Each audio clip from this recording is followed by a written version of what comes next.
Parliament assembly ఎన్నికలన్నీ కూడా ముగిశాయి. మరి కౌంటింగ్ అయిన తర్వాత మనం చూస్తూ ఉన్నాం, రాష్ట్ర వ్యాప్తంగా తెలుగుదేశం పార్టీ మంచి మెజారిటీ స్థానాలు గెలిచారు. ప్రజాస్వామ్యతంగా ఎప్పుడు ఎన్నికలు జరిగినా ప్రజలిచ్చే తీర్పుకి అందరం కట్టుబడి ఉండాల్సిందే. తప్పకుండా వైఎస్ఆర్ పార్టీ కూడా ప్రజలు ఇచ్చిన తీర్పుకి మేము పూర్తిగా కట్టుబడి ఉన్నాం.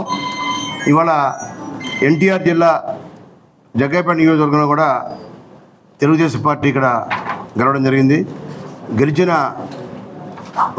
తెలుగుదేశం పార్టీ అభ్యర్థి శ్రీరామ్ తాతయ్య గారికి మేము అభినందన తెలియజేస్తున్నాం. అలానే మరి ప్రజా తీర్పుని గౌరవిస్తూ తప్పకుండా మంచి ప్రభుత్వం ఏర్పడాలి, ప్రజలకి మంచి పరిపాలన అందించాలని చెప్పి కూడా మేము కోరుకుంటున్నాం. ముఖ్యంగా మనం ఎన్నో సంవత్సరాలుగా మనం అనేక రకాల ఎన్నికలు చూసాం. ఇవాళ మొన్న జరిగిన ఎన్నికలు చూస్తే ఇటువంటి రిజల్ట్ వచ్చిన తర్వాత దాడులు చూస్తూ ఉన్నాం. రాష్ట్ర వ్యాప్తంగా, జిల్లా వ్యాప్తంగా అనేక రకాల దాడులు.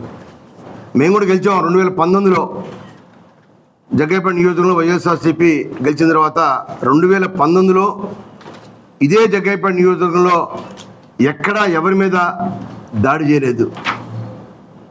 ఏ గ్రామంలో కూడా మేము దాడులు జరపలేదు, ఎక్కడా జరపలేదు. ఇవాళ కౌంటింగ్ పూర్తి కాకుండానే మధ్యాహ్నం 12 గంటల దగ్గర నుంచే వాళ్ళు చేసిన రౌడీజం, గూండాయిజం ఎప్పుడు ఎక్కడ జరగలేదు. మేము ఒకటే తెలియజేస్తున్నాం, తెలుగుదేశం పార్టీ ముఖ్య నాయకులు, జగ్గయ్యపేట నియోజక నాయకులు అందరూ కూడా తెలియజేస్తున్నాం, హెచ్చరిస్తున్నాం కూడా. మీరు విజయోత్సవాలు జరుపుకోండి. అలానే ఇవాళ వైఎస్ఆర్ ఉన్న పేర్లను చెరిపివేయటం, సచివాలయాల మీద ప్రభుత్వ కార్యాలయం మీద జెండాలు ఎగరవేయటం అది ఎప్పుడు మేము చేయలేదు. ఇవాళ నందిగామలో నవనందిగామ అనేది ఎవరికి వ్యతిరేకం కాదు.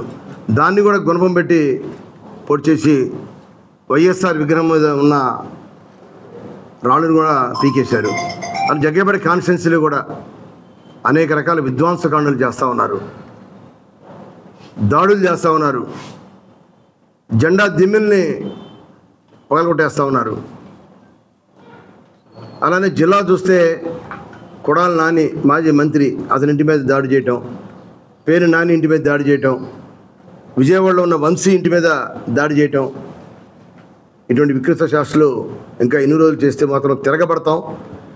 మాకు ఓట్లు వచ్చినాయి, 40% ప్రజలు మాకు ఓట్లు అధికారం మాకు ఇచ్చారు, 40%. అయితే మీకేంటంటే 3 పార్టీలు మీరు కలిశారు కాబట్టి మీకు మెజారిటీ స్థానాలు వచ్చినాయి. జనసేన, బీజేపీ, తెలుగుదేశం పార్టీ 3 పార్టీలు కలిసి రావడం వల్ల మీకు మెజారిటీ రావడం జరిగింది. దాన్ని చూసుకొని విర్రవీగుతూ ఈ విధంగా దాడులు చేయడానికి చేస్తూ ఉంటే రాష్ట్ర ప్రజలందరూ కూడా చూస్తూ ఉన్నారు. మా సహనాన్ని మీరు పరీక్షించవద్దు.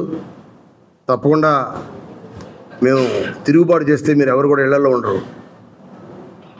మాది మాస్ పార్టీ, మీది క్లాస్ పార్టీ. ఏదో ఇవాళ మేము కూడా చూస్తూ ఉన్నాం, చేయని 4 రోజులు చేస్తారు, 5 రోజులు చేస్తూ ఉన్నాం, కానీ ఇంకా ఆగట్లా. తప్పకుండా ఎక్కడి నుంచైనా సరే ఆ దాడులు ఆపని చెప్పి మేము తెలుగుదేశం పార్టీ నాయకుల్ని కోరుతా ఉన్నాం. శాంతియుతంగా ఉన్నాం, ప్రజా తీర్పు మీకు ఇచ్చారు, మీకు పరిపాలన సాగించండి. మేము 2019లో మాకు అధికారం ఇచ్చాం, మా 5 సంవత్సరాల పాటు ప్రజారంజకమైన పాలన మేము చేసాం, అన్ని రకాల మేలు చేసాం. ప్రజలందరూ కూడా మెచ్చుకున్నారు, ప్రజలందరూ హర్షించారు, అనేక రకాల సంక్షేమ కార్యక్రమాలు ఇచ్చాం. జగ్గయ్యపేట నియోజకవర్గాన్ని చూస్తే నేను కూడా ఒక శాసనసభ్యుడిగా గతంలో ఎవరు చేయనటువంటి అభివృద్ధిని చేసి కళ్ళారా చూపించాం. ఎవరు కూడా జగ్గయ్యపేట చెరువుని అనేక మంది శాసనసభ్యులు చేశారు, ఎవరు కూడా ఆ చెరువుని ఆ విధంగా అభివృద్ధి చేయలే. బ్రహ్మాండంగా అభివృద్ధి చేశాం. హైవేలో బస్టాండ్ పెట్టాం, ఆర్టీసీ బస్టాండ్, ₹1 కోటి హైవేలో బస్టాండ్ పెట్టాం. దేనికోసం పెట్టాం? జగ్గయ్యపేట టౌను జాతీయ రహదారి దాకా వెళ్తే జగ్గయ్యపేట టౌన్ విస్తరిస్తూ ఉంటుంది, జగ్గయ్యపేట టౌన్ పెరుగుతుంది, రియల్ ఎస్టేట్ వ్యాపారాలు పెరుగుతాయి, ప్రజలకు ఆర్థికంగా బాగుంటుందని చెప్పి ఇక్కడున్న ఆస్తుల విలువ పెరుగుతుందని చెప్పి హైవే దాకా పెంచడం జరిగింది. టౌన్ని 125 అడుగుల జాతీయ జెండాను పెట్టాం, జాతీయ స్ఫూర్తిని తెలియజేశాం. బ్రహ్మాండమైన రోడ్లు వేసాం, చిల్లకల్లు జగ్గైపేట 4 లైన్ రోడ్డు వేసాం. టీటీడీ కళ్యాణ మండపాన్ని కట్టించాం. ఆర్టీసీ బస్ స్టాండ్ పక్కన ఒక టౌన్ హాల్ని కట్టించాం. మరి గతంలో శాసనసభ్యులుగా చేసిన తెలుగుదేశం శాసనసభ్యులు ఎవరు కూడా ఇటువంటి అభివృద్ధిని చేయలేదే, మేము చేసాం. అయినా కూడా ప్రజా తీర్పు వ్యతిరేకంగా వచ్చింది, కట్టుబడి ఉన్నాం. కానీ ఈ దాడులు ఏంటి? దయచేసి మళ్ళీ చెప్తున్నాం, దాడులు ఆపమని అడుగుతున్నాం. ఆపపోతే ప్రత్యక్ష చర్యలు మేము కూడా దిగుతాం. పోలీసు వారికి కూడా చెప్పాం, పోలీస్ కమిషనర్ గారికి తెలియజేశాం. నిన్న రాత్రి సాంబశివరావు అనే ఒక మా కార్యకర్త ఇంటి మీద ఇల్లు మొత్తం ధ్వంసం చేసి ఇంట్లో ఉన్న 80 బీరాలు కూడా పలగొట్టి అందులో ఉన్న క్యాష్ కూడా దొంగిలించారు. ఎవడన్నా రాజకీయంగా వ్యతిరేకంగా ఉంటే ఇంటి మీద రాళ్ళు వేస్తారు, ఇంట్లో ఉన్న కుర్చీలని ఎరగొడతారు, పూల కుండీల్ని పలగొడతారు. అంతేగాని డబుల్ కాట్ మంచాన్ని ఎరగొట్టడం, ఇంట్లో ఉన్న బీరవాని 80 బీరవాని కింద పడేసి బీరవా పగలగొట్టి అందులో క్యాష్ ఎత్తుకెళ్ళిపోవటం, ఏసీని ధ్వంసం చేయటం, ఈ విధంగా చర్యలు ఎక్కడ ఎప్పుడు చూడలేదు. దయచేసి ఆపమని చెప్పి వాడిని కూడా మేము మళ్ళీ హెచ్చరిస్తున్నామని చెప్పి తెలియజేస్తున్నాం. ఇవాళ చూస్తూ ఉంటే విధ్వంసకాండాలు జగ్గైపేట జరిగిని చూస్తూ ఉంటే మరి ఇవాళ ఒక మైనార్టీ మహిళ విద్యానగర్ అనే చోట వాళ్ళ అబ్బాయి వైఎస్ఆర్ పార్టీ కార్యకర్త అయితే ఆ కార్యకర్త కనిపించలేదని చెప్పి సాహసిస్తాం. ప్రజాస్వామ్యతంగా ఇప్పటివరకు మేము ఎటువంటి చర్యలు చేయలేదు. గతంలో ఎమ్మెల్యేగా చేసినా ఇప్పుడు కూడా ఎక్కడా చేయలేదు ఇందాక చెప్పాను. మళ్ళీ దాన్ని తెలియజేస్తున్నాను.